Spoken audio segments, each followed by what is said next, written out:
Welcome to CSL TV. And I just hope you guys are having a beautiful, blessed day. Now, if you're new to the channel, this is just a review, a reaction, and informational channel. And hopefully, the informational part will help you and someone else. You know what I'm saying? And we're just going to watch some videos and talk about them. It's just crazy to see the type of people we live with in this world, and it's supposed to be all united and the whole world come together in the country, this and that and this and that. And then you just really start to watch stories and listen to documentaries and stuff, and then you just like, oh boy.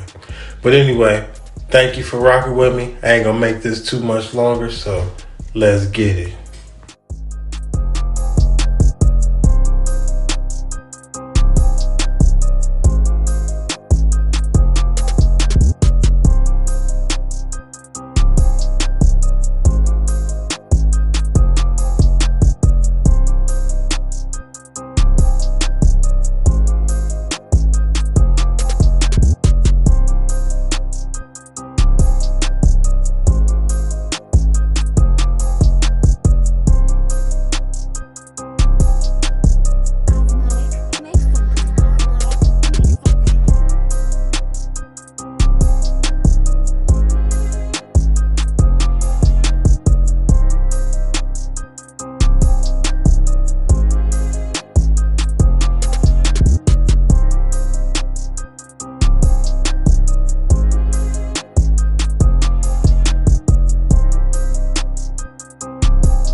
We about to get into this crazy story about this guy that was obsessed with a woman.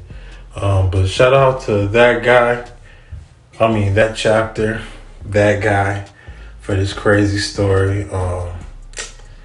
Man, let's get it. He, after shooting Milad and shooting Zoe while she was in bed, he turned the gun on himself. He killed her because he was so obsessed with her. He also couldn't live without her. We're going to talk about a very successful woman. She was a successful podcaster, but she got some extremely unwanted attention from a very crazed fan. 33-year-old Zoe Sadeghi was originally from Iran, as was her husband, 35-year-old Malid Nazeri. They had been married since 2011, both working in Tehran in software. They were both software developers until the married couple, they moved to the United States of America. Malid worked for Google and most recently as lead software engineer for Amazon in Redmond, Washington. Zoe, a PhD student at the University of Washington, Tacoma, and then as a software engineer at a mortgage company. And that house, it was a beautiful place and cost a pretty penny, but software engineers working for the companies that they did,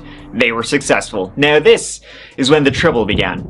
Zoe appeared on a podcast, and the podcast was about gaining employment in, the tech industry, in the software industry. And it seems like the podcast was specifically for Persian people, from people from Iran and that sort of thing. Someone heard her speak about this on this podcast. 38-year-old Ramin Koda Haram Razai. Ramin was originally, much like Zoe and Malid, from Iran, and he was a trucker who lived in Texas, in the Houston area. He had been married for 7 years to a woman named Nida, and they had a daughter. Now, they had actually divorced back in 2018, Ramin and his wife, well, ex-wife. One thing we'll find about Ramin is that it seems like he didn't have very many friends at all. A lonely guy who, as a trucker, he would go on long, road trips, right? And while he was driving, perhaps he tuned in to the Clubhouse app, listening to people speaking in his native tongue, in Farsi, Persian. And then one time he heard 33-year-old Zoe. And Ramin and Zoe, they sparked up a friendship. They spoke fairly often, apparently even meeting up one time. Even though she lived all the way in Seattle, he lived in Texas, but he would travel all the time. But Ramin, it seemed like he was becoming a bit full on for Zoe. It seemed like he wanted a little bit more than just a friendship, and then that's when Zoe cut him off. He then began one of the most obsessive stalking campaigns of Zoe and her husband Milad you will ever hear. And so began the messages, the calls, the gifts, the knocking on the door. One time Zoe even had a business trip in Denver, from Seattle to Denver. He followed her. One particular time he called her over 100 times in one day. So she would. Now you mean to tell me this guy doing all that knowing she's married, you know what I'm saying, doing the most, going to the extreme because he's connected to them and he's doing all this weird crazy stuff. This is when the police should have got involved. I hope they called the police. We have to find out. So she would block all his numbers. He would still find a way to call her. She would block him on social media. He would still find a way to contact her. She would block all private numbers. He figured it out. In November 2022, that's when she told him, all right, stop. Obviously, he didn't listen. He would call, cry, begging her to meet with him. Another particular time, he was parked in her neighborhood. He was watching her house. He saw her husband. He waited till her husband, Millard, left. He was going to Australia, and as soon as he left the house and was out of the area, he called to the door with flowers. He is watching her all the time. He would send things like jewelry and neck scarf, which, Zora would immediately give to the police and report these incidents to the police, but nothing happened. In one report she made to the police, she wrote how he threatened to show up into her front yard and light himself and her tree, which they had in the front yard, on fire. He said he would do this to prove that he would love her forever.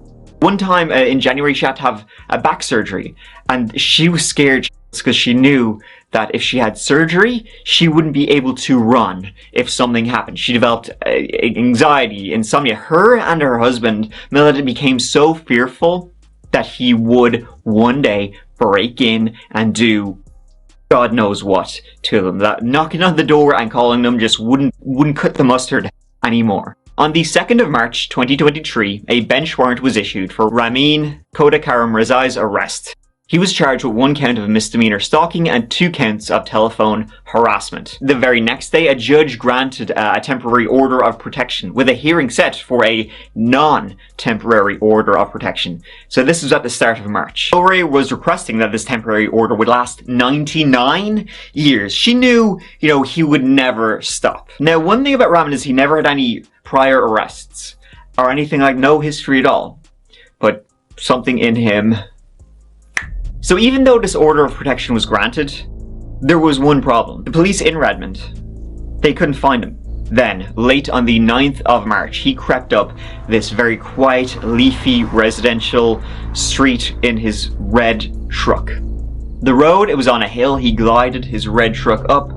Nobody spotted him. Nobody saw him. This was a Thursday night at about 1:30 a.m. He got out of his truck and he said, "Damn, this is where he about to turn into some real demonic, satanic person." They did what they had to do. They followed the steps. They got the police involved. But sometimes these type of folks, man, got out of his truck and he started walking towards a house. And he found that one of the bedroom windows would give him access into the house. It appears he got in, and there he encountered Zora's mother. They had some kind of altercation, and she managed, though, to flee the house. She managed to book it. She ran out of the house. She ran to a neighbor's house, slamming on the door. And in there, she managed to call the police. But she would say that as she was running, she had heard shots ring out right behind her. Redmond officers arrived real soon and drew their weapons with reports of an active shooter who also happened to be an insane person. Didn't take long for them to find the first person. Just at the front door, they found Millard. Now, he was still alive at the time, but he would pass away within minutes. Police then went through the house, slowly calling out, checking every room, until they eventually got to the master. There is where they found Zora. She'd been shot dead, and on the ground beside her lay this psycho. He, after shooting Millard and shooting Zora while she was in bed, he turned the gun on himself. He said this would only end with his death. It shouldn't have had to end with hers too, and it probably went out exactly as he hoped, that they would go together, which kind of makes this just all the more sickening. It's a real tragic story of, as I said, people who did everything right, and still, Zora just happened to have a presence one day, a platform to speak and try and help people, and one person just latched onto it like a goddamn tick. And eventually was just sucking the life out of her until he had to end her life and end his own, because he killed her because he was so obsessed with her, but it seems like he also couldn't live without her. Thank you so much for watching, and please take care of yourselves. Man, that was quite sad and messed up that happened, just for the simple fact they was doing stuff to, help people out, stuff like that. Something they enjoy doing was a podcast. Somebody got too obsessive with them and basically got too connected with them. I just hope y'all be safe out there, you know what I'm saying? Because this is very disturbing.